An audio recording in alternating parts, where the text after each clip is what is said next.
रामभाऊ चलवाड यांच्या राष्ट्रवादी काँग्रेस पक्षाच्या संपर्क कार्यालयाचं उद्घाटन आणि त्यांचा पक्ष प्रवेश सोहळा तुम्हा सर्वांच्या उपस्थितीमध्ये या ठिकाणी आनंदराव आमचे लांडगे सर, सगळ्यांचे नाव सरंगारी सर एकटे मला घेता येतील, या ठिकाणी संपन्न झाला. आणि म्हणून या संपर्क कार्यालयाचा उद्घाटक या नात्यानं सर्वप्रथम मी उद्घाटन झाला असं आपण टाळ्याच्या गजरामध्ये या ठिकाणी आपण जाहीर करूया. आणि आदरणीय रामभाऊला राष्ट्रवादी काँग्रेस पक्षामध्ये सन्मानपूर्वक या ठिकाणी पक्षाचे जिल्हाध्यक्ष आणि कार्याध्यक्ष मकरंदजी सावे आणि प्रशांतजी पाटील यांनी प्रवेश देण्यात आला. त्याबद्दल त्यांचं सुद्धा मी मनपूर्वक अभिनंदन आणि कौतुक या ठिकाणी करतो. रामभाऊ राष्ट्रवादी काँग्रेस पक्षामध्ये काम करण्यासाठी काम करणाऱ्या नेत्यांची खूप गरज आहे. आणि जो माणूस काम करतो त्या माणसाला खूप मोठ्या पदावरती पोहोचवण्याचं काम हे राष्ट्रवादी काँग्रेस पक्ष त्या ठिकाणी करत असतं. म्हणून आज अतिशय पवित्र दिन आहे. आज दत्त जयंती आहे आणि या अतिशय पवित्र दिनी आपण राष्ट्रवादी काँग्रेस पक्षाच्या कार्यालयाचं संपर्क कार्यालयाचं आपण उद्घाटन करताय, प्रवेश करताय. आणि म्हणून तुम्हाला सुद्धा खूप भविष्य त्या ठिकाणचं आहे. आणि म्हणून दत्त जयंतीच्या सुद्धा तुम्हा सर्वांना मी मनापासून कौतुक करतो आणि शुभेच्छा सुद्धा या ठिकाणी मी देतो. मित्रांनो, आज पूर्व भागात बोलत असताना अनेक वर्षानंतर मी माझं मनोगत या ठिकाणी व्यक्त करतोय. कारण ज्या भागामध्ये मी लहानाचा मोठा झालो, ज्या भागाने मला सहकार्य केलं, आशीर्वाद रूपी ऊर्जा दिली, त्या भागातून आज मी एक वेळेस नाही 2 वेळेस या जिल्ह्यामध्ये आमदार होण्याची संधी राष्ट्रवादी काँग्रेस पक्षाने दिली. पहिल्यांदा राज्यमंत्री, नंतरच्या कार्यकाळामध्ये कॅबिनेट मंत्री पदाची संधी सुद्धा राष्ट्रवादी काँग्रेस पक्षाने दिली. आणि म्हणून रामभाऊ, तुमचं जे काही विजन आहे, तुमचं जे काही स्वप्न आहे, ते नक्कीच येणाऱ्या महानगरपालिकेमध्ये या पूर्व भागातली जनता त्या ठिकाणी पूर्ण करेल, हा विश्वास या सभेच्या निमित्तानं या ठिकाणी तुम्हाला मी देतो. खरं तर विक्रांतजी राज्याचे क्रीडा मंत्री, ज्या खात्याचा कारभार मी 2 वर्ष सांभाळला, ते आज लातूरमध्ये येत आहेत. आणि म्हणून त्यांचं स्वागत करण्याकरता प्रशांतजी आणि विक्रांतजी त्या ठिकाणी गेले. पण विक्रांतजीचं सुद्धा मी मनापासून राष्ट्रवादी काँग्रेस पक्षामध्ये मनपूर्वक मी स्वागत या ठिकाणी करतो. एक धाडसी निर्णय, एक चांगला निर्णय त्यांच्या माध्यमातून त्या ठिकाणी झालेला आहे. आणि त्याचंच अनुकरण बेदरे साहेबांनी बोलल्याप्रमाणे रामभाऊ आणि त्यांचे अनेक सहकारी आज राष्ट्रवादी काँग्रेस पक्षामध्ये त्या ठिकाणी प्रवेश करतायत. मित्रांनो, हे पदक कशासाठी असतात? हे पदक काम करण्यासाठी असतात. हे पदक घेऊन मिरवायचे नसतात. आपले विनोदजी खटके साहेब या ठिकाणी आहेत. मग विनोद भाऊ, तुम्ही, आम्ही, मकरंद भैया, व्यंकटराव बेदरे साहेबांच्या मार्गदर्शनाखाली आपल्याला या पूर्व भागामध्ये खूप चांगल्या पद्धतीचं काम आपल्याला भविष्यामध्ये आपल्या त्या ठिकाणी करायचंय. अनेक चांगल्या नागरी सुविधा, मूलभूत गरजा या भागातल्या लोकांना आपल्याला भविष्यामध्ये त्या ठिकाणी द्यायच्या. आणि म्हणून चांगल्या पद्धतीचा मास्टर प्लॅन या पूर्व भागातला तुम्ही त्या ठिकाणी तयार करा. आणि म्हणून राज्याचे आपल्या सर्वांचे नेते, अर्थमंत्री म्हणून आणि उपमुख्यमंत्री म्हणून जे काम करतात, ते अजितदादांना हे सगळ्या कल्पना आपण त्या ठिकाणी देऊन जेवढा निधी लागेल तेवढा निधी आणून इथल्या मूलभूत गरजा पूर्ण करण्याचं काम भविष्य काळामध्ये आपण त्या ठिकाणी करू. पण मला एवढंच आपल्याला नम्र आव्हान करायचंय की आपण सगळेजण एक संघपणे राहून राष्ट्रवादी काँग्रेस पक्षाच्या पाठीमागे तुमची ताकद त्या ठिकाणी उभा केली पाहिजे. आज सातत्यानं लातूर जिल्ह्यामध्ये उदगीरचा उल्लेख केला जातो. कशामुळं? आज जिल्ह्यामध्ये ॲडव्होकेट वकील साहेब सगळ्यात जास्त मताधिक्यानं जर कुठल्या जनतेनं मला निवडून दिलं असेल तर त्या उदगीरच्या जनतेने त्या ठिकाणी निवडून दिलेलं आहे. लातूर जिल्ह्यामध्ये आतापर्यंतच्या इतिहासामध्ये एवढ्या मताधिक्यानं कोणताही नेता कधी निवडून आला नव्हता. ग्रामीण मध्ये निवडून आले होते पण नोटाच्या विरुद्ध निवडून येणाऱ्या व्यक्तीची लीड मोजली जात नाही आणि म्हणून अनेक मोठे नेते होऊन गेले पण 80,000च्या वरील लीड त्यांची कुणी गेली नव्हती. पण 95,000ची लीड माझ्या उदगीरकरांनी मला त्या ठिकाणी दिली आणि एक इतिहास निर्माण करण्याचं काम तिथल्या जनतेने त्या ठिकाणी केलेलं आहे. आणि म्हणून जे नवं जे इथलं जे ब्रीदवाक्य होतं ना ते उदगीरला हवं या ब्रीदवाक्यातून त्या मतदारसंघामध्ये मला त्या ठिकाणी काम करता आलं. आता निवडणुकीमध्ये परवा नगरपालिकेची निवडणूक माझ्या इथं झाली. इथले नेते तिथे येऊन भाषण केले, माझ्यावरती टीका टिप्पणी त्या ठिकाणी झाली. पण आता इथली महानगरपालिकेची एकदा निवडणूक लागू द्या, हिसाब एकदम चुकता त्या ठिकाणी आम्ही करू. आता काय ती बोलत नाही. त्याच्यामुळं जे पूर्व भागामध्ये ज्या ज्या गोष्टी आपल्याला करायच्या त्या करण्याचं काम त्यावेळेस तर महानगरपालिका ज्यावेळेस झाली त्यावेळेस मी आमदार नव्हतो, मंत्रीपद मला त्या ठिकाणी मिळालं नव्हतं. तरी पण आमचे मकरंद भैया असतील, प्रशांत जे असतील, नवनाथ जे असतील, राहुल जे असतील, इंद्राळ जे असतील, मला वाटतं तुम्ही निवडणूक लढवलं नाही, अनिल जे असतील, मुर्तुजा जे असतील, या सगळ्यांनी तुटपुंजा सहकार मदतीनं तुम्ही त्या ठिकाणी निवडणूक लढल्या आणि चांगल्या पद्धतीचं काम तुम्ही त्या ठिकाणी केलं.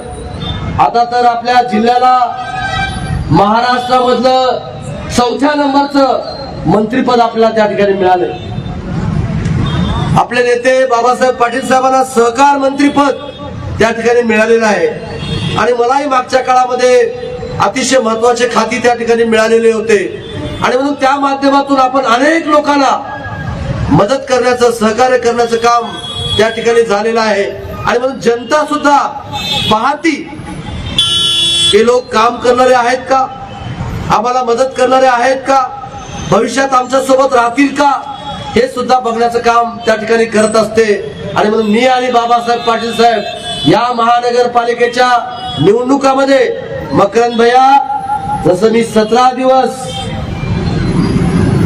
उदगीरमध्ये आणि जळकोटमध्ये ठाण मांडून बसलो आणि 17 पैकी 16 नगरसेवक मी त्या ठिकाणी निवडून आणले आणि उद्याची सुद्धा निवडणुकीमध्ये 30+ आम्ही त्या ठिकाणी होऊ आणि इथं सुद्धा आम्ही दोघेजण मिळून ठाण मांडून बसून तुम्हाला ताकद देण्याचं काम आम्ही त्या ठिकाणी करू. आता विक्रांतनी जे सांगितल्याप्रमाणे जनतेतले चेहरे वकील साहेब त्या ठिकाणी दिले पाहिजे. हा माझ्या जवळचा, हा तुमच्या जवळचा, हा जातीचा, हा धर्माचा हे बघण्यापेक्षा तो जनतेचं काम करतो का नाही, तो लोकांच्या सुखदुःखात जातो का नाही हे बघण्याचं काम आपण त्या ठिकाणी केलं पाहिजे. एवढंच या प्रसंगी मी बोलतो. विनोद भैया, तुम्ही ताकदीने निवडणूक लढवली, गेलं का गायब झाले काय, पक्षात घेतवून गेले काय,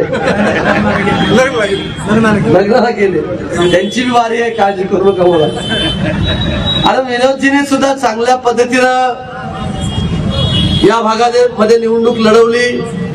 ठीक आहे, 28,000 मतदान त्या ठिकाणी त्यांना पडलं, पण ते विनोद जर नसते तर अर्चनाताई 100% त्या ठिकाणी निवडून आल्या असत्या असं मला आवर्जून या कार्यक्रमाच्या निमित्तानं मला या ठिकाणी सांगायचंय. आणि म्हणून रामभाऊ, आपण योग्य लाईनवरती या ठिकाणी आपण आलात. कारण रामभाऊचं आणि माझे अतिशय अनेक वर्षापासून स्नेहाचे संबंध त्या ठिकाणी आहेत. शुभांगीताई, रामभाऊचा स्वभाव खूप भोळा आहे. अजिबात त्यांना राजकारणातला गंधही माहित नाही, पण नाद आहे.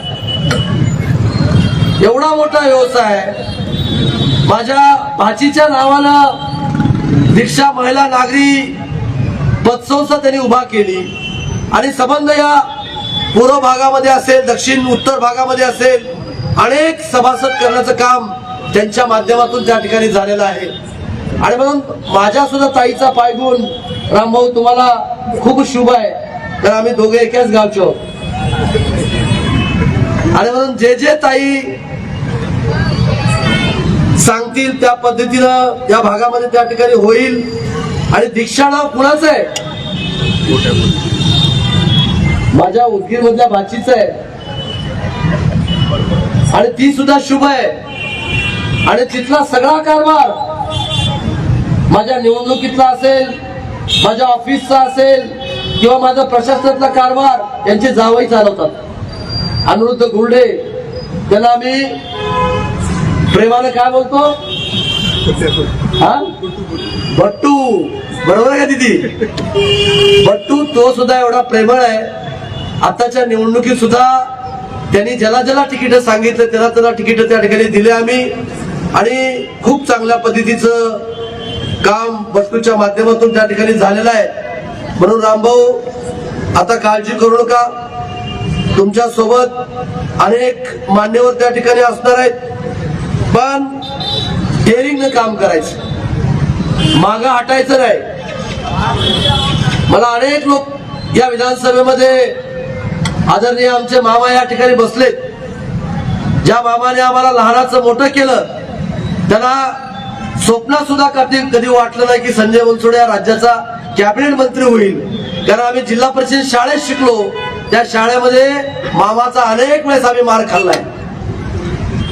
आणि म्हणून मला सांगायचं होतं की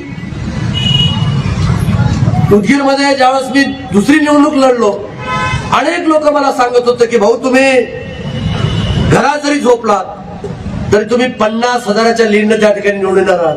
पण मी गाफील राहिलो नाही. मला एक इतिहास निर्माण करायचा होता आणि मग मी ताकदीने निवडणूक लढवली. कुण्याही नेत्याला, कुणाची सभा मी उदगीरमध्ये बोलवलं नाही. फक्त एक माझी मिरवणूक फॉर्म भरण्याची मी त्या ठिकाणी काढली. जवळजवळ 60,000 ते 70,000 लोक स्वतःहून त्या मिरवणुकीला त्या ठिकाणी आले आणि प्रचंड मताधिक्याने मी त्या ठिकाणी निवडून त्या ठिकाणी आलो. आणि म्हणून तुम्हाला सुद्धा मला सांगायचं रामभाऊ किंवा इथल्या सर्व पदाधिकाऱ्यांना, इंद्राणी साहेब, ही निवडणूक सोपी नाही. त्याच्यामुळे आपल्याला गाफील न राहता आपल्याला एक ताकदीने निवडणूक या ठिकाणी आपल्या सर्वांना त्या ठिकाणी लढवायचे आहे. आणि लढवण्याकरता बाबासाहेब पाटील साहेबांना आम्ही दोघंही ताकदीनिशी तुमच्या पाठीमागे उभा राहण्याचं काम आम्ही त्या ठिकाणी करणार आहोत. आणि म्हणून आज छोटेखानी का होईना आपण या संपर्क कार्यालयाच्या उद्घाटन प्रसंगी आम्हाला संवाद साधण्याची संधी आपण त्या ठिकाणी आम्हाला प्राप्त त्या ठिकाणी करून दिली. त्याबद्दल मी रामभाऊ आणि त्यांचे सर्व सहकाऱ्यांचे मनापासून मी आभार या ठिकाणी व्यक्त करतो. आता नंतरच्या कार्यकाळामध्ये लांडगे सर, सरंगारे सर पुन्हा खूप चांगले भाषण रंगणार आहेत, खूप चांगले. जे जे केले तेही आम्हाला सांगता येईल. आणि जे इथल्या लक्ष्मी पुत्रावणे आणि प्रिन्सनी जे जे काही केले या 20-25 वर्षाच्या कार्यकाळामध्ये तेही आम्हाला त्या ठिकाणी सांगता येणार आहे. आम्हाला डिवचल्यानंतर आम्ही पण सोडणारच का? त्याच्यामुळे काही सुटणार नाही. त्याच्यामुळे हिसाब बरोबर त्या ठिकाणी होणार आहे. पण आजचा तो दिवस नाही. आज दत्त जयंती आणि रामभाऊला शुभेच्छा देण्याकरता या ठिकाणी मी आलो. आणि परत एकदा मी तुम्हा सर्वांचेच या कार्यक्रमाला आपण उपस्थित राहिलात। माझे 2 शब्द यादवरावजी तुम्ही ऐकून घेतलात त्याबद्दल मी आभार व्यक्त करतो। एक निवेदन या ठिकाणी आलंय, शेख नबी, चांदसाब, पठाण, सत्तार, बाबा, सरदार, शेख, जुनेद अशा अनेकांची नावं त्या ठिकाणी आहेत। त्यांनी एक निवेदन दिले, गरुड चौक ते नांदेड राष्ट्रीय महामार्गावरील करीमनगर रहीमनगर येथे माधवनगर डिव्हायडर क्रॉसिंग करून मिळण्याबाबतचं एक निवेदन त्या ठिकाणी आलंय। नॅशनल हायवेच्या चीफ इंजिनियरशी किंवा कार्यकाऱ्याशी मी तात्काळ त्या ठिकाणी माझं डिओ लेटर त्या ठिकाणी देईन आणि त्याला स्वतः मी फोनवर त्या ठिकाणी मी बोलेन आणि हा जो प्रश्न आहे तो सुद्धा निकाली काढण्याचं काम मी त्या ठिकाणी करेन। हा शब्द, हा विश्वास या कार्यक्रमाच्या निमित्तानं या ठिकाणी तुम्हाला देतो मी। आणि आदरणीय मकरंद भैया, आपल्या नेतृत्वाखाली अतिशय चांगल्या पद्धतीचं काम या शहरामध्ये त्या ठिकाणी होत चाललेलं आहे आणि म्हणून तुमचं सुद्धा मनापासून कौतुक करतो, अभिनंदन करतो, थांबतो। जय हिंद।